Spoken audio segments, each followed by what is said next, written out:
Marginalia Podcast 2024. Série Foucault, um pensador complexus. Episódio 2, a biografia de Foucault. Entrevista com o professor Hermano Machado. Então, teve uma certa motivação, aliás, uma certa atuação política, eu diria. Mas ele vinha mesmo é porque boa parte de intelectuais brasileiros estudaram com ele na França, ou então estavam estudando na Bélgica e tinham um contato muito próximo com Foucault. Um deles, professor Roberto Machado. Roberto Machado, exatamente. O Roberto Machado ficou muito amigo do Foucault, amigo assim pessoal, né? Digamos, a boca pequena, como se diz aqui no Brasil, né? Dizem que quando o Foucault descobriu que estava com AIDS, no meados, final da década de 70, eu acho, e ele tinha o projeto da história da sexualidade, o Roberto Machado vai para a França, fica hospedado na casa do Foucault, no apartamento dele, né? E, né, se dizia que o Foucault tinha ido, o Roberto tinha ido para ajudar o Foucault a elaborar a história da sexualidade, né? Os vários volumes, né, da história da sexualidade. Um outro texto que ficou entre as duas histórias, que eu acho importantíssimo no pensamento do Foucault, é o que foi traduzido para o português como Vigiar e Punir, né? Ele publica a história da loucura e logo depois ele publica o Vigiar e Punir. Na história da loucura, o grande tema do Foucault é o encarceramento, né? E a originalidade da história da loucura, como eu estava falando no início, é que para o Foucault a loucura não é um conceito dado, é um conceito histórico criado historicamente, né? Ao longo do tempo o conceito de loucura vai se modificando, né? E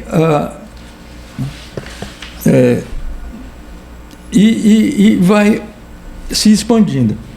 Na Grécia, por exemplo, a loucura era chamada de daimon, né? O daimon era uma espécie de espírito interior que fazia com que você produzisse intelectualmente, você escrevesse as tragédias, né? Você tivesse uma atuação política, etc. E isso era algo muito positivo, né? Tanto no Platão, o Platão ressalta muito essa história do daimon, você procurar o seu próprio daimon, né? Esse espírito interior que vai fazer com que você produza, né?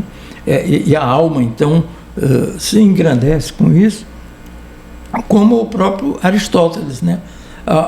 O Aristóteles vai defender, enquanto o Platão vai dizer que a tragédia deve ser evitada na polis, porque a tragédia é uma forma de manipulação dos sentimentos, o Aristóteles vai dizer que não, a tragédia deve ser estimulada, porque é através da tragédia que os daimons se manifestam, tanto pelo autor como pelos atores que estão representando a tragédia, como pela reação da plateia.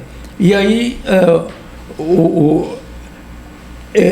a junção do texto trágico, a atuação dos atores e o reflexo disso na comunidade, na plateia, faz com que você tenha uma catarse. E essa catarse deve ser buscada, né? É uma espécie de exorcismo, né? A sociedade, ela como é que podíamos dizer, lava a alma, sim, né? Nesse tipo de coisa. E, bom, na Idade Média, o louco já não é mais o daimon, é o endemoniado. Então, o endemoniado tem que ser perseguido e tem que ser torturado, né?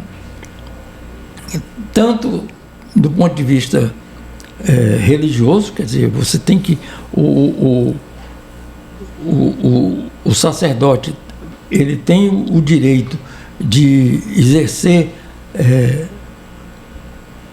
o domínio do corpo do fulano que está enlouquecido, né? Como tem toda uma ritualística em torno do endemoniado, né?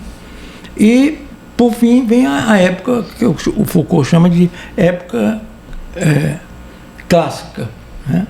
Então, ou época moderna clássica, né, que é o período que vai do Descartes até o Kant. É o que o Foucault chama de época moderna clássica.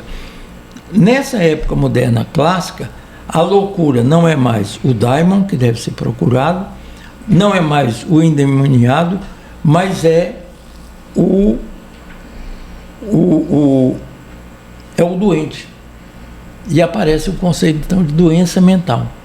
Então, a loucura passa a ser uma doença. Se é doença, tem que ser tratada. Se tem que ser tratada, você tem que ir para uma instituição que trate os doentes, né?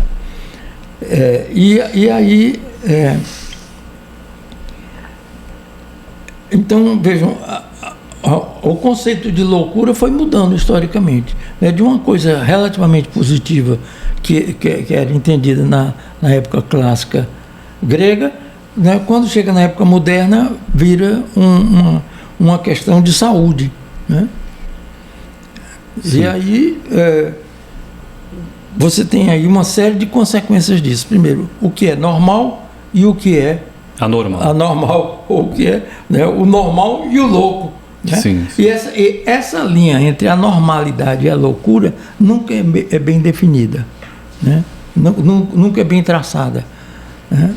Mesmo pelos psiquiatras da época, né?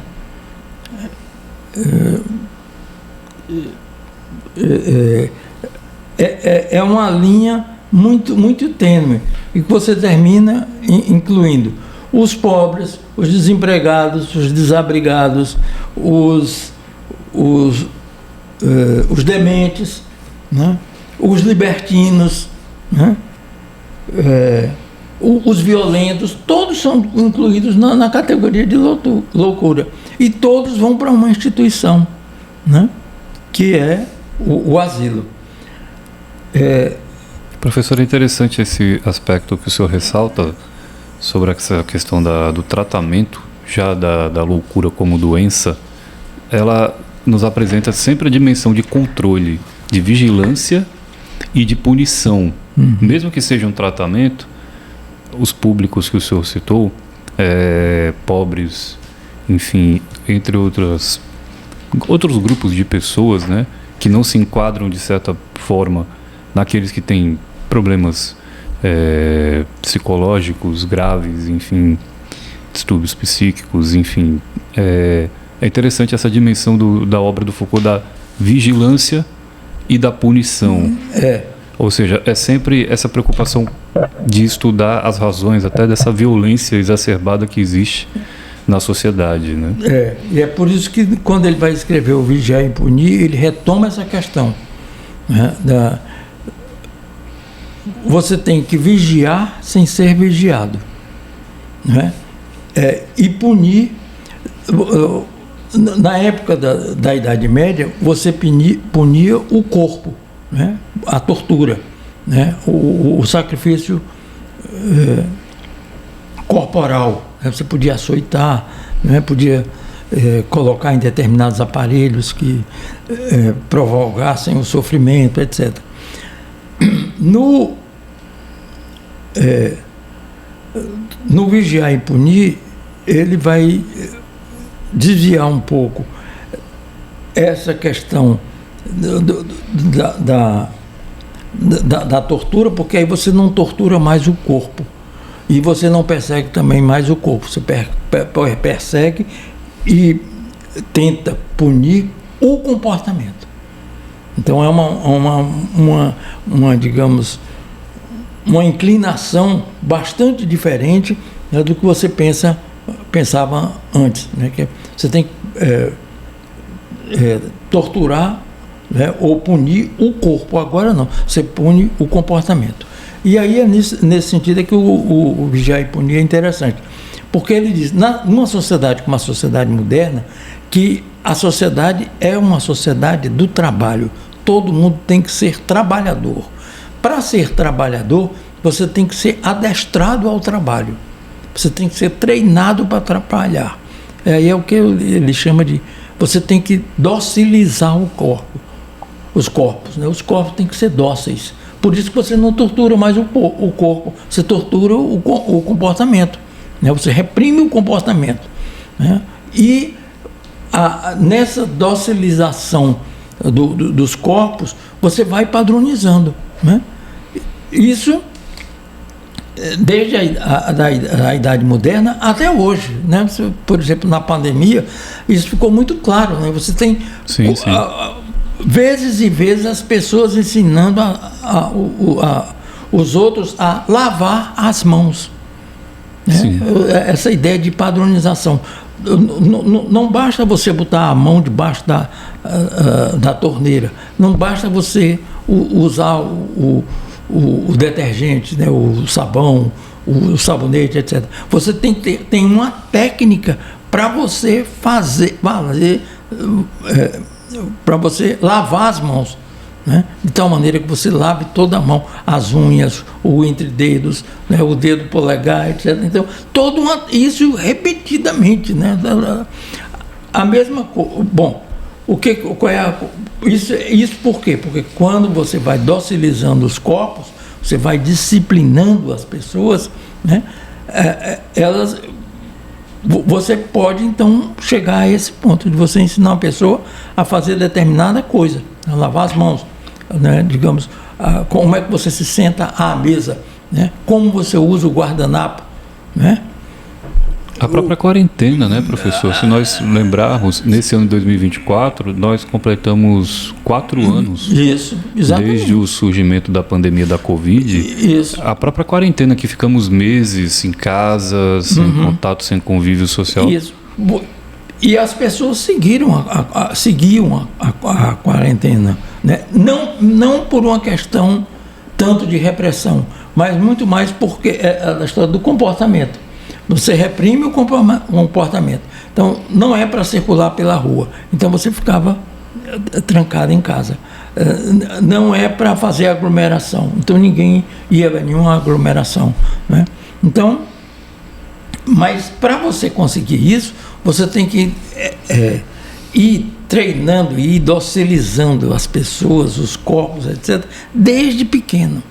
Por isso que a criança, cedo, ela tem que ir para a escola, para poder ela se disciplinar. Se ela não vai para a escola, ela não é disciplinarizada. E há toda uma gama de instituições que são instituições disciplinadoras. O quartel, o hospital, a escola, a fábrica, né? Todas são instituições em que o asilo, né? São instituições que você está ali para ser disciplinado. Se você está no hospital, você só pode receber visitas em determinadas horas. Você tem que se alimentar naquela hora em que a pessoa traz o alimento para você. Você não pode a qualquer hora se alimentar. Tem que ser naquele horário. A alimentação é determinada. O tipo de dieta é determinada pela instituição e não pelo indivíduo.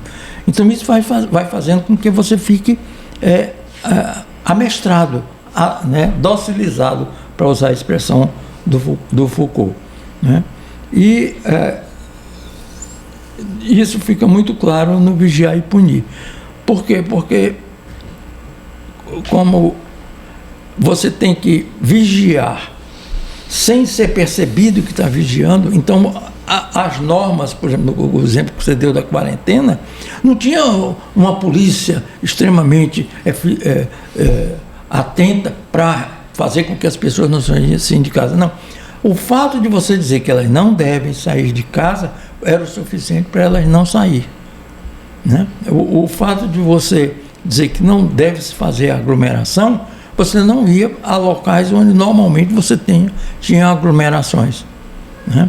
às igrejas, à escola, ao restaurante, que são lugares que normalmente, ao shopping, né, que normalmente aglomeram, né, independentemente, né.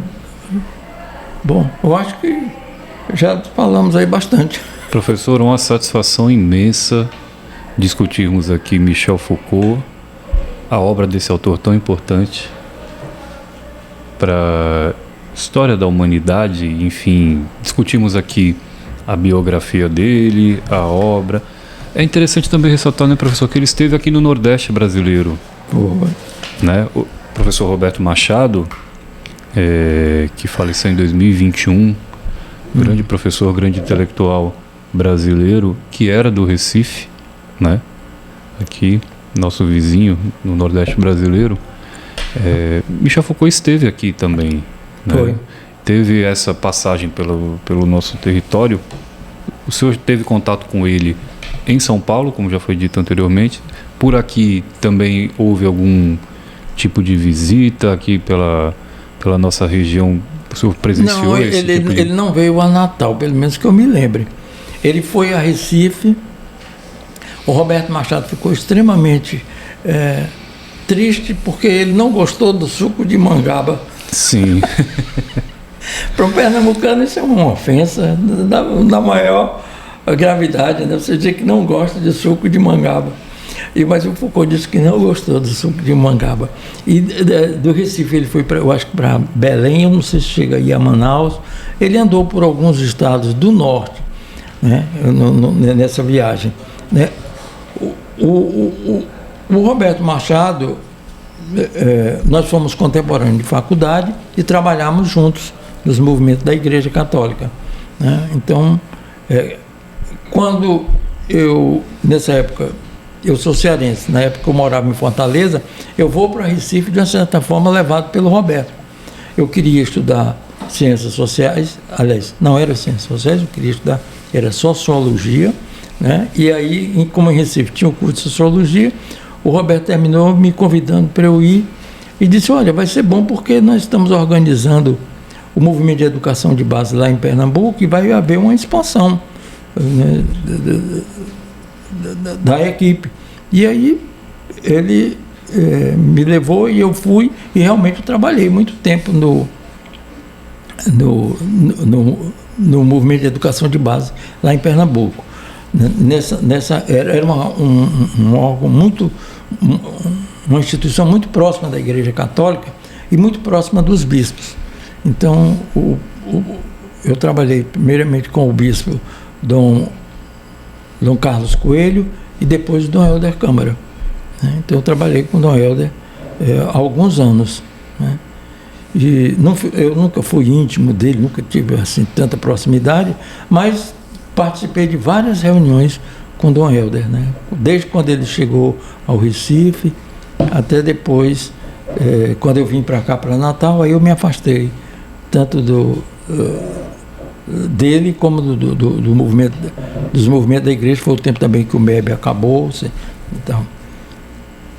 Muito interessante, professor, muito interessante. Dom Helder Câmara, um dos grandes brasileiros da história, uma das grandes figuras da história desse país. E é muito interessante conhecer, professor, essas histórias e compartilhá-las por meio do nosso podcast aqui, o Marginália. O senhor que é participante também do grupo de pesquisa Marginália, está Exato. sempre colaborando, né? E compartilhando também suas histórias, suas vivências, com toda a experiência e sabedoria que o senhor nos presenteia. Enfim, por falar no professor Roberto Machado, nós temos uma dica aqui, que é para você ouvinte pesquisar depois, um livro muito interessante chamado Impressões de Michel Foucault, que é do professor Roberto Machado. Que é um relato dessa viagem que o Foucault fez ao Recife, que demorou bastante. Eu acho que foi mais de um mês que ele ficou aqui no Brasil, né? Ficou muito tempo em Recife, depois eu acho que ele foi para Belém. Eu não me lembro se chegou a ir até Manaus, mas pelo menos até Belém eu tenho certeza que ele foi. Michel Foucault, com certeza, faz muita falta.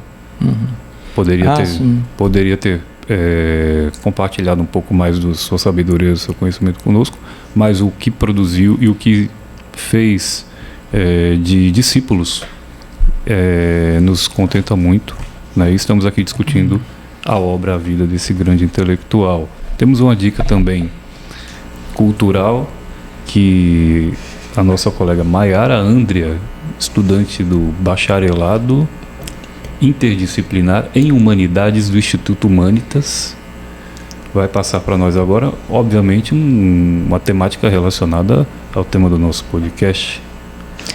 Bom, pessoal, a gente trouxe uma recomendação assim, um pouco diferente, mas que com certeza se adequa com o tema, que é o filme que está bem alto no momento, que é Pobres Criaturas, que, para quem não conhece ainda, ele é um filme que se trata da jovem chamada Bella Baxter, que foi trazida de volta à vida pelo cientista Dr. Godwin Baxter.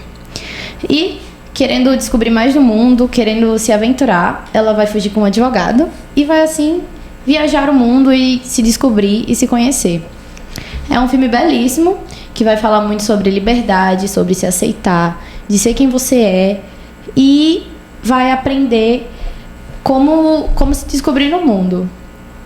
Pobres Criaturas, ele foi dirigido pelo Yorgos Lanthimos, e nesse Oscar ela venceu nas categorias de melhor direção de arte, melhor maquiagem, melhor figurino, e recebeu também o prêmio de melhor atriz para a protagonista Emma Stone pela segunda vez em sua carreira.